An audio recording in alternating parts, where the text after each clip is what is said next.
Praise the lord, హల్లెలూయా. మన ప్రభువును రక్షకుడైన యేసుక్రీస్తు శక్తి కలిగిన నామంలో ఈ ఉదయకాల శుభాకాంక్షలు. ఈరోజు దేవుని వాక్యము, దేవుడు నీకు బలము కలుగా నియమించి ఉన్నాడు. కీర్తనలు 68:28 వచనం. మన జీవితాల్లో ప్రతిదీ స్పష్టంగా జరిగేలా దేవుడు మన జీవితాలకు బలాన్ని ప్రసాదిస్తాడు. మన అంతరంగాలు దేవుని ఆత్మశక్తి వలన బలపడుతూ ఉంటాయి. ఇది ఊడిపోయే, అంతరించే శక్తి మాత్రం కాదు. ఎంత వాడుకున్నా తరగని పెద్ద మొత్తంలో మన శక్తి సమకూరుతూనే ఉంటుంది.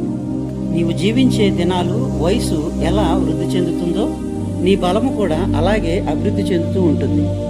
మానసిక శక్తి, నిర్ణయాలు తీసుకోగలిగే శక్తి, ఇతరుల్ని ఆప్యాయంగా చూడగలిగే మనసు, నువ్వు తీసుకున్న సరైన నిర్ణయాలు సాధించగలిగే శక్తి, ఇవన్నీ నీలో దినదినాభివృద్ధి చెందుతూ ఉంటాయి.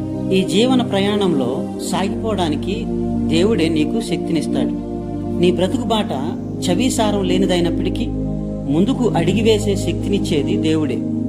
మలుపు లేని ఇరుకుదారుల్లో, ఆహ్లాదకరమైన సంఘటనలేవీ లేని చప్పిడి జీవితపు సుదీర్ఘ ప్రయాణంలో, ఆత్మ కృంగిపోయిన వేళల్లో, మార్పు ఏమీ కనబడని గానుగెద్దు బ్రతుకులో బలాన్నిచ్చి నడిపించేది కూడా ఆయనే.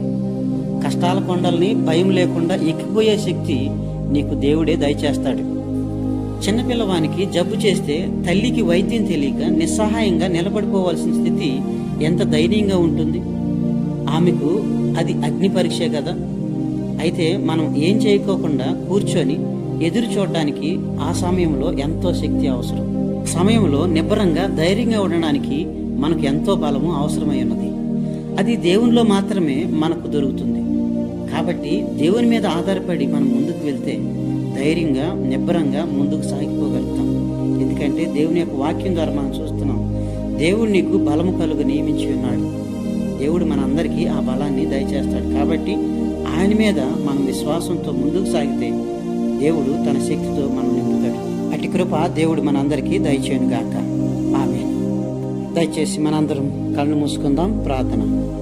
మమ్మల్ని మికిలిగా ప్రేమించిన యేసయ్య, మీకు వందనాలు. రాత్రంతా మమ్మల్ని కాపాడి ఈ నూతన దినంలోనికి మమ్మల్ని ప్రవేశింపచేసి మీ కృపా వరాలతో తండ్రి నాయన నింపుతున్నందుకే మీకు స్తుతులు, మీ స్తోత్రాలు.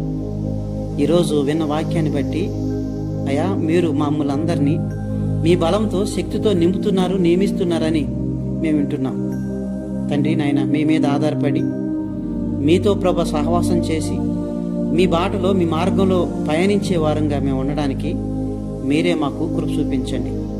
ఈ దినమంతా కూడా తండ్రి మీకు అంగీకారయోగ్యమైన జీవితం జీవించి మీ నుండి ఎన్నో ఆశీర్వాదాలు, దీవెనలు పొందుకోగలిగే భాగ్యం దయచేయండి. ఏదమైన శోధనలకు, ప్రమాదాలకు, అనారోగ్యాలకు లోను కాకోకుండా మీ యొక్క శక్తితో, మీ బలంతో ఈ దినమంతా కూడా నడిపించమని మిమ్మల్ని వేడుకుంటున్నాం. మీ నెమ్మది, సమాధానం, సంతోషం, దీవెనలు, ఆశీర్వాదాలు అయ్యా మాకు దయచేయమని మిమ్మల్ని వేడుకుంటున్నాం. మా పని బాటలో మీరు తోడుగా నడిపించండి తండ్రి. ఎవరైతే అనారోగ్యంగా ఉన్నారో వారిని బట్టి ప్రార్థిస్తూ ఉన్నాం. మీ గాయపడిన హస్తం ప్రభా బిడ్డల మీద ఉంచి సంపూర్ణమైన స్వస్థత, ఆరోగ్యం, బలము ప్రభా మీ బిడ్డలకు దయచేయండి. ఈ దిన దేవులతో మమ్మల్ని దీవించి మా కార్యకలాపాలు, మా పనులన్నీ కూడా మీకు అంగీకారంగా, మీ నామానికి మహిమకరంగా ఉన్నట్లు మీరే చూపించి నడిపించమని యేసుక్రీస్తు నామములో అడిగి వేడుకొనుచున్నాము తండ్రి. ఆమేన్. ప్రభు మనందరినీ బాగా దీవించును గాక. May God bless you all.